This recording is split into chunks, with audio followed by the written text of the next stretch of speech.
Hello everyone, welcome back to Study with Vaishnavi Jha. In today's class, we will discuss balancing. Okay, so in the last class, we discussed just the introductory part, that is chemical reactions and chemical equations. And now we are starting the crux of the chapter, main part of the chapter, that is balancing. Okay, so first question is, what do we mean by balancing? Balancing का मतलब क्या होता है?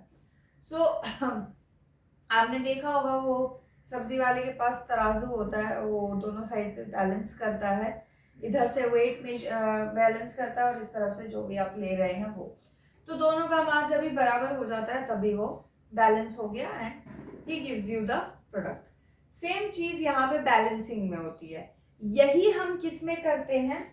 यही balancing जो की जाती है इस केस में,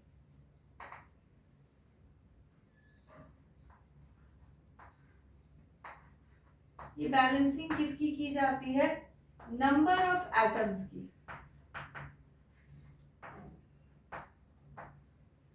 नंबर ऑफ एटम्स की बैलेंसिंग की जाती है.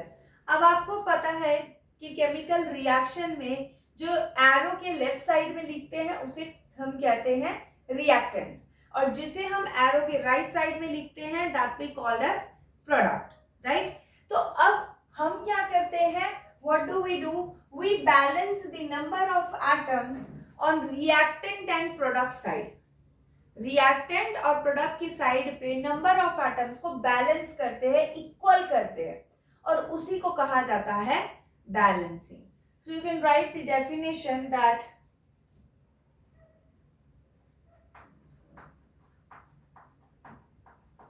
balancing the number of atoms of each element present on the left and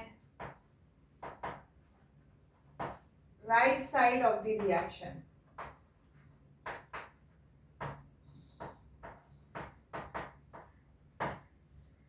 number of atoms जब इक्वल कर देंगे हम लेफ्ट साइड पे और राइट साइड में, तो उसको बैलेंसिंग कहा जाता है.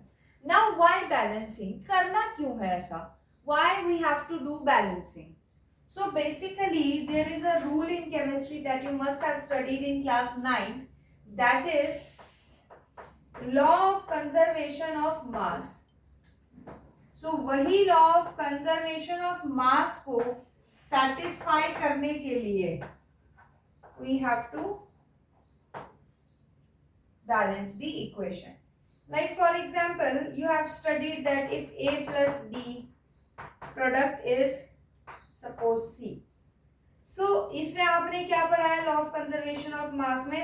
अगर ये 2 ग्राम्स है, अगर ये 6 ग्राम्स है suppose, so product will be 8 grams only. तो ये और ये इसका मास सेम ही होता है, अलग नहीं हो सकता, right? Now here we will balance this equation not with the help of mass but with the help of number of atoms.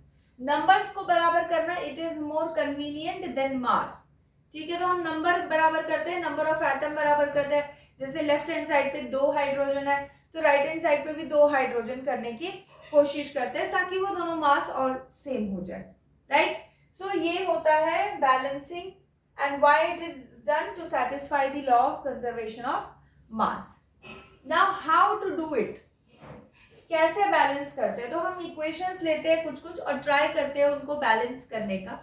ठीक है, बैलेंसिंग का स्टार्टिंग मेथड जो आपके बुक में गिवन है that is a very lengthy method. Okay, it has some few boxes you have to make. You have to write down LHS, RHS, and then you have to write how many hydrogen atoms, how many oxygen atom are on the left side, how many are on the right side, इस तरीके से. But ये question balancing का मैं आपको बताऊं अगर, तो it never comes in your exam like directly to balance. Balance करने के लिए डायरेक्टली तो नहीं आता है. हाँ, आपका जो फर्स्ट यूटी होगा या आपका जो फर्स्ट एग्जाम होगा, है ना, उसके अंदर आपको आ सकता है डायरेक्टली कि बैलेंस करो. But this balancing is more like a practical question, एक एप्लीकेशन बेस्ड क्वेश्चन है कि पूरी केमिस्ट्री में जितने भी आप रिएक्शंस लिखेंगे आपको उसे बैलेंस करना पड़ेगा. ठीक है, तो ये ऑटोमेटिकली चेक हो जाएगा वहां पे। जब भी आप एग्जाम में भी कोई रिएक्शन लिखते हैं, सो जो ब्लूप्रिंट होता है उसमें लिखा होता है deduct half marks if the equation is not balanced. तो अगर आपने आंसर में इक्वेशन बैलेंस नहीं किया होगा तो हाफ मार्क्स डिडक्ट हो जाता है। तो ये बैलेंसिंग जो है डायरेक्टली आने की जगह आती है ये हिडन फॉर्म में। ठीक है, कोई भी रिएक्शन लिखना है, it is very obvious that you have to balance it, otherwise you will lose half marks. तो बेसिकली आपको डायरेक्ट क्वेश्चन बहुत कम देखने को मिलेगा, आई थिंक सिर्फ फर्स्ट टर्मिनल के एग्जाम्स में या फिर पहला यूटी जो होगा आपका टेस्ट वगैरह में, उसमें आपको ये क्वेश्चन देखने को मिल सकता है that balance the following equation, but वैसे ये बोर्ड्स में डायरेक्टली नहीं आता। It comes for half marks, okay, and that also in hidden format. तो आधे नंबर के लिए 4-5 बॉक्सेस बना के टाइम वेस्ट करना it is not useful at all. तो हम बिल्कुल डायरेक्ट मेथड पे जंप करेंगे, ठीक है, हम डायरेक्टली उसको बैलेंस करना सीखेंगे rather than drawing the tables and like that नहीं करेंगे, इनिशियली भी नहीं करेंगे। चलिए तो स्टार्ट करते हैं। सो फॉर एग्जाम्पल सबसे पहला रिएक्शन जो आपने इस चैप्टर का पढ़ा है Mg plus O2 the product formed is MgO। पहली एक्टिविटी आपने पढ़ी है ना, magnesium plus oxygen, product is magnesium oxide. Okay, two more things you have to keep in mind. First thing is that जो भी आप रिएक्शन लिखते हैं, the reaction that you write, you have to write the name of product in bracket. आपको उसका नाम लिखना ही है, just keep it in your habit, है ना। इसको अपनी एकदम आदत पे रखो कि भाई ये जैसे है लिखा तो आपने इसका प्रोडक्ट का नाम लिख दिया magnesium oxide. Why so? Why so? क्योंकि क्या होता है, sometimes they ask in question what will happen if this and this react and what product is formed. Name the product, या give the chemical name of the product. Now you write the reaction but you forget to write the name of the product because छोटा सा question लिखा रहता है name the product, तो ध्यान नहीं जाता and we do not write it, we forget to write it and we lose 1 mark. 1 mark for what? For a part of question which we already knew. तो हम क्यों मार्क्स कटवाए उस चीज में?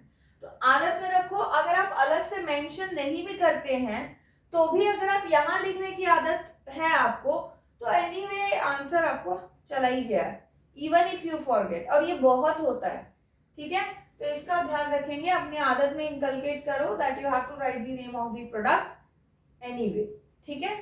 चलो अब इसको बैलेंस करते हैं। सी फॉर बैलेंसिंग कैसे करते हैं, हम लेफ्ट साइड और राइट साइड पे नंबर ऑफ एटम्स देखेंगे। So for example number of atoms Mg कितना है यहाँ पे 1, यहाँ Mg कितना है 1, बैलेंस्ड है। ऑक्सीजन यहाँ कितना है 2, यहाँ ऑक्सीजन कितना है 1। अब 2 का कुछ नहीं कर सकते, 1 को तो 2 बनाया जा सकता है, कैसे? 2 लगा के। अब ये 2 लगेगा कहाँ?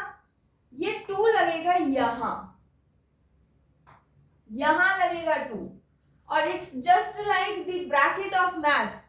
ब्रैकेट आप लगाते हैं ना, उसमें क्या होता है, ब्रैकेट में आप जैसे ब्रैकेट है एंड ब्रैकेट के बाहर कुछ लिखा आपने, अंदर है a plus b, so this 2 will be multiplied with a also and it will be multiplied by b also। तो वैसे ही यहाँ पे है, ये 2 Mg को भी 2 बना रहा है और ऑक्सीजन को भी 2 बना रहा है। अब आपने अपने मर्जी से एक नंबर लगाया है, so you have to recheck, दोबारा चेक करेंगे कि कुछ गड़बड़ नहीं हुआ, नंबर ऊपर नीचे तो नहीं हुआ। सो सी मैग्नीशियम यहाँ 1 है, यहाँ मैग्नीशियम 2 हो चुका है, तो अब मैग्नीशियम 1 है, उसको 2 बनाया जा सकता है, कैसे? यहाँ 2 लगा। अब फिर से हमने अपने मन से नंबर लगाया, so we have to recheck. Magnesium 2, magnesium 2, oxygen 2, oxygen 2। Now it's completely balanced. Second example, H2 plus O2, product is H2O. Now see, 2 बराबर 2 and 1. So what we have to do? We have to put 2. यहाँ पे। Now अपने मन से number लगाया, we have to check. यहाँ 2 है, यहाँ 4 है, तो 4 का तो कुछ नहीं कर सकते, बट 2 को तो 2 से मल्टीप्लाई कर सकते हैं। सी, यहाँ 4 हाइड्रोजन, यहाँ 4 hydrogen, 2 oxygen, 2 oxygen, balanced. Next part, H2 plus Cl2 product is HCl. Now see, hydrogen 2, hydrogen 1, right. Chlorine 2, chlorine 2, hydrogen 2, hydrogen 2, बराबर हो गया, डन। नेक्स्ट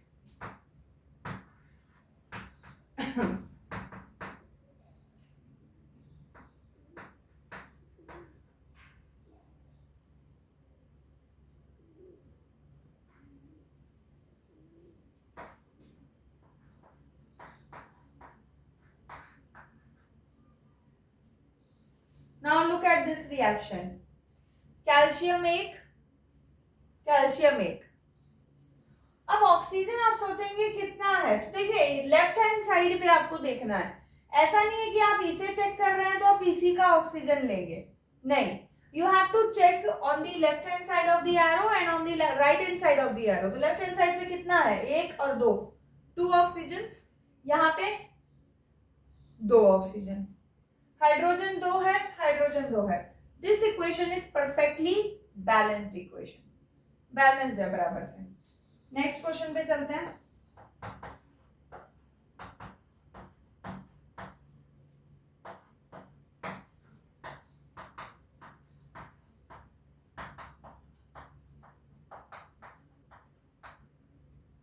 नाउ सी, यहां आयरन कितना है, 1, यहां आयरन कितना है, 2, सो 1 को 2 बनाया जा सकता है। नाउ सी, अपने मन से नंबर लगाया, रीचेक, 2 आयरन, 2 आयरन, सल्फर भी कितना हो गया, 2 हो गया। क्यों, क्योंकि इस पूरे के आगे 2 लगा है, तो अभी आयरन भी 2 हो गया है, सल्फर भी 2 हो गया है, और ऑक्सीजन 4, O जो 4 थे, O4, ये भी 2 हो चुके हैं, तो अब O भी कितना हो जाएगा, 8। तो अब देखिए आयरन 2 है, यहाँ पे आयरन 2 है, और सल्फर 2 है, यहाँ पे भी सल्फर 2 है, और ऑक्सीजन कितना है, 2 4 जा 8।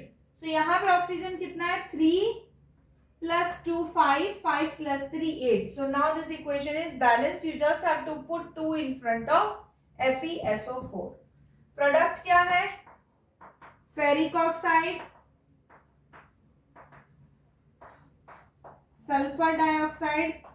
ये रिएक्शन आएगा वैसे बाद में, तो आपको परेशान होने की कोई जरूरत नहीं है। और यहाँ पे सल्फर ट्राइऑक्साइड आएगा, ये रिएक्शन डिटेल में आएगा, करेक्ट। नेक्स्ट क्वेश्चन, और कोई क्वेश्चन देते हैं आपको।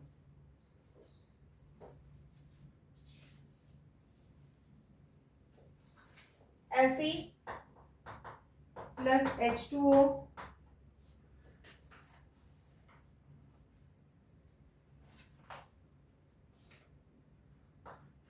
Fe3O4 plus 4H2, oh sorry, plus H2.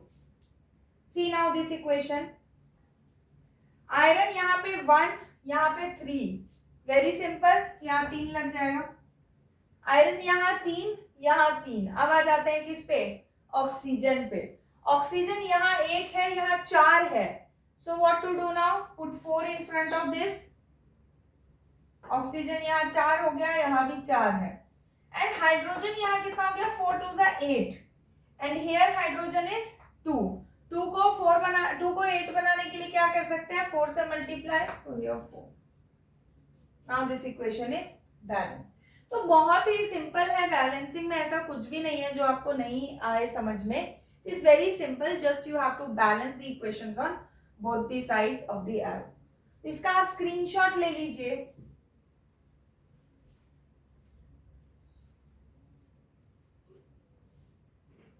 Okay, so in the next class what we will do, we will discuss some NCERT exercise questions of balancing. ठीक है, वो हम समझेंगे. वो करते करते आई गेस 15 या 20 क्वेश्चंस आपके हो जाएंगे.